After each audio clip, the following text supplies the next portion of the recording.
কিন্তু যে মানুষগুলো ওনাকে এত আশা করে বলেছেন সেই মানুষগুলোকে আপনি অবহেলা করবেন কি করে? এই তোমাকে আমাদের মধ্যে কথা বলতে কে বলেছে? আর মেয়ে মানুষের এত কথা বলা উচিত নয়। শ্রীমন্ত মশাই, আপনি কিন্তু বারবার আমার স্ত্রীকে এইভাবে অপমান করতে পারেন না। মেয়ে মানুষের আবার মান সম্মান?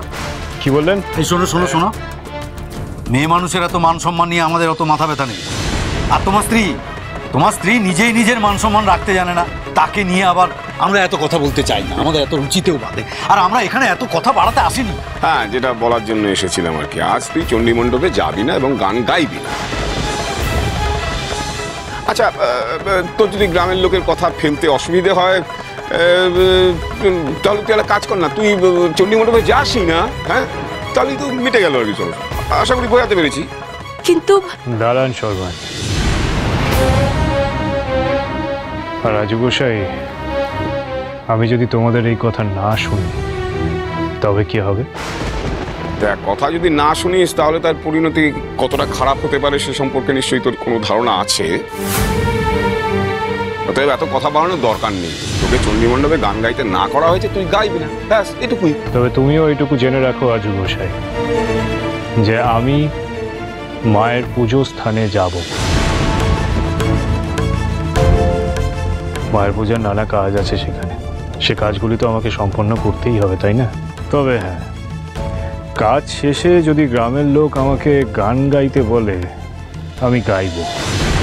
আমি তো সেটা গানের আসর ভেবে যাচ্ছি না, মায়ের পূজার উপাচার আরাধনা হিসেবে আমি গান গাইব। তবে তোমরা চাইলে গ্রামের লোকদেরকে বারণ করতেই পারো, তাতে আমার কোনো আপত্তি নেই। সর্বাণী, ওনারা অনেকক্ষণ এসেছেন, অনেকক্ষণ ধরে দাঁড়িয়ে আছেন, একটু জল বাতাসের ব্যবস্থা করুন। অতিথি আপ্যায়নে আমি কোনো ত্রুটি রাখতে চাই না।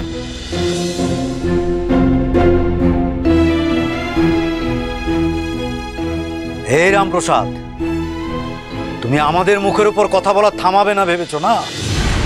তুমি জানো তোমাকে এই গ্রাম থেকে বের করে দিতে পারি। তুমি কি চাও? তুমি চাও তোমার এই ভিটের আশ্রয়টুকুও চলে যাক? খুব সাহস হয়েছে তোমার, খুব সাহস। তোমার ওই সাহস তো তোমার ওই কালী মূর্তির জন্য। আজকে যদি মা কালীর মূর্তি বাইরে ছুঁড়ে ফেলে দিই, একা আটকাতে পারবে?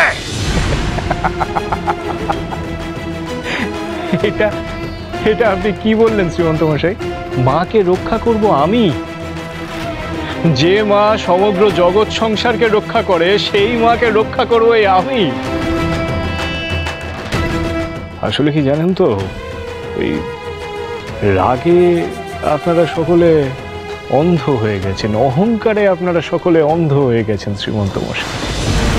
কখন যে কি বলছেন, কি করছেন, তা আপনারা নিজেরাই জানেন। এই নিন জল বাতাসা,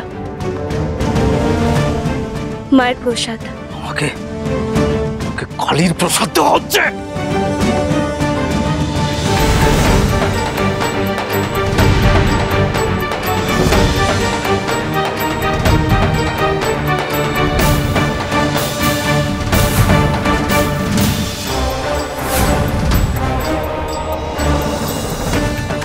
এটা কি করে হলো? মা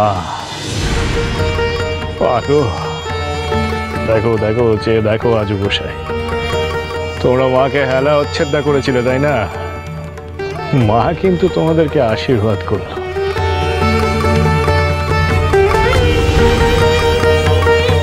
মিস্তা কোথায় গো? কি তোমরা সবাই এখানে? ও কিছু নয় রে বিশু, আমাদের শ্রীমন্ত মশাই, আজু গোসাই সব মায়ের দর্শন করতে এসেছিল। বল দেখি। ওখানে গ্রামের লোকজন, গুরুদেব সবাই তোমাকে আর বৌঠানকে ডাকছে, চলো শিগগিরই। সবাই অপেক্ষা করছে তোমার গান শুনবে বলে। সে তো যাবো, সর্বাণী আপনিও চলুন। আর আজু গোসাই, শ্রীমন্ত মশাই, তোমরাও চলো তো।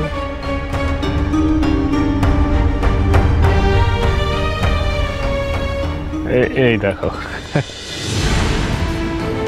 মেস্তা, কি হয়েছিল?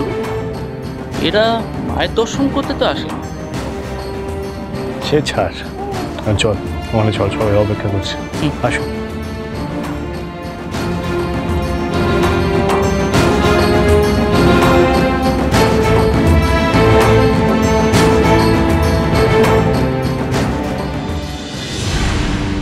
এত বড় সাহস তোর রামপ্রসাদ, তুই তুই আমাদের অপমান করিস, আমাদের, হ্যাঁ? তারপর আমাদের আমাদের মা কালীর ভেলকি দেখাচ্ছে, হ্যাঁ? রামপ্রসাদ, রামপ্রসাদ, তোকে এই গ্রামে আমি টিকতে দেব না রে, এই গ্রামে আমি টিকতে দেব না। মানে সবই তো বুঝলাম, কিন্তু রামপ্রসাদকে তো আটকানো গেল না। আজকে তো আসলে ও গান গাইবেই। আমার মান সম্মান সব সব ধুলোয় মিশে গেল। তুমি শুধু তোমারটা নিয়ে ভাবছো, কই আমারটা তো ভাবছো না। আজু, আজু, তুমি শুধু তোমার কথাটাই ভাবছো। কি কি না তুমি আসরে গান গাইতে পারবে না? এদিকে দেখছো না কিভাবে অপমান করছে আমাদের? শুধু তোমাকে না, আমাকে না, সারা গ্রামের মাতব্বরদের অপমান করছে। ওকে ওকে এক ঘরে করার পরেও চারধারে ঘুরে বেড়াচ্ছে। ওকে অপদস্থ করার এত চেষ্টা করলাম, আমরা কিছুই করতে পারছি না। উল্টে আমাদের ভেলকি দেখাচ্ছে। ভেলকি? হ্যাঁ, এসব ভেলকি আমি এর আগেও বহুবার দেখেছি। এসব দেখে দেখে আমার চোখ পচে গেছে। কিন্তু আমি একটা জিনিস কিছুতেই বুঝতে পারছি না, যে আমার মান সম্মানে গায়ে আমি প্রতিষ্ঠা করবো কি করে? আমি তো কোনো উপায় দেখতে পাচ্ছি না। মানে গ্রামের লোকের সামনে রামপ্রসাদকে হারিয়ে আমি উঠে দাঁড়াবো কি করে? এইসব নিয়ে এখন ভাবার সময় নয় আছো। ওকে কি করে গ্রাম থেকে বের করতে হয় আগে সেইটা নিয়ে ভাবছি। এই শ্রীমন্ত গোসাইকে দিয়েও কিছু হবে না। আজকে আমাকে কিছু না কিছু উপায় বার করতে হবে রামপ্রসাদকে অপদস্থ করবার জন্য। আসুন চল। এই ওরা যাচ্ছে।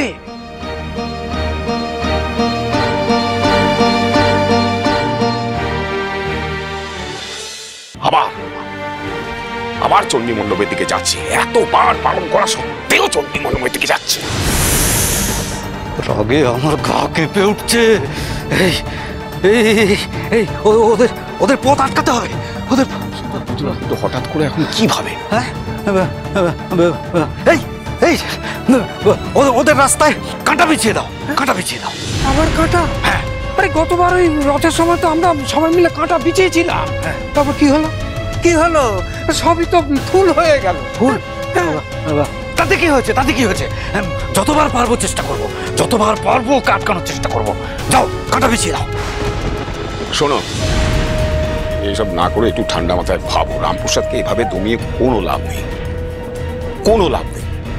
তার চেয়ে বরং আমরা আজকে গানের আসরেই ওকে অপমানিত করব। কি করে? আমার মাথায় একটা বুদ্ধি এসেছে। কি বুদ্ধি?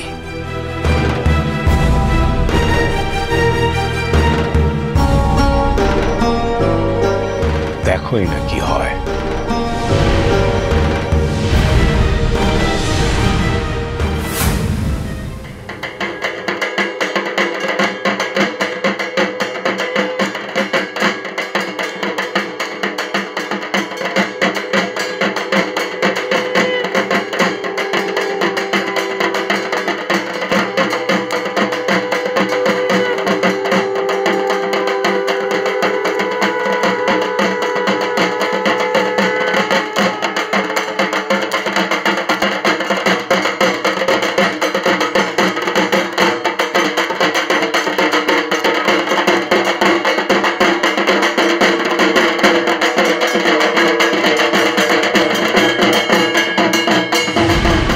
সবাই এত মজা করছে, খুশিতে ডগমগ, আর এদিকে আমার গা জ্বলে যাচ্ছে।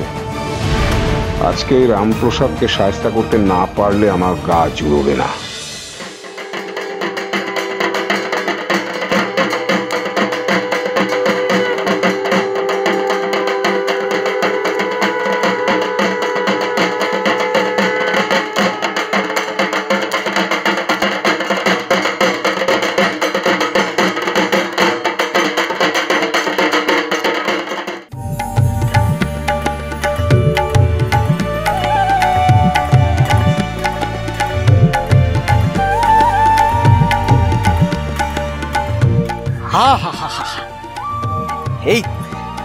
তোমাদের ধনুচি নাচ একেবারে জমে উঠেছিল।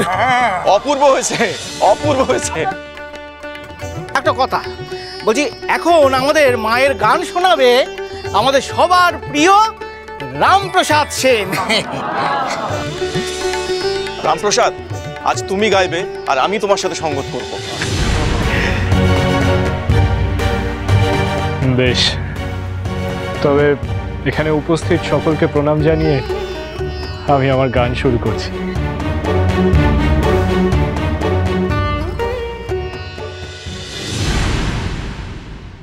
স্বপ্নে গ্রহণে দুর্গা স্মরণে পলায়, পুনরাগমন ভয় পর। রামপ্রসাদ গাইছে, তুমি গাইবে না? তাই আমি এমন গান গাইবো রামপ্রসাদ নিজের গানের কথা হারিয়ে ফেলবে। শুধু দেখে যান, আজকে ওর গান আমি মাটি করবই।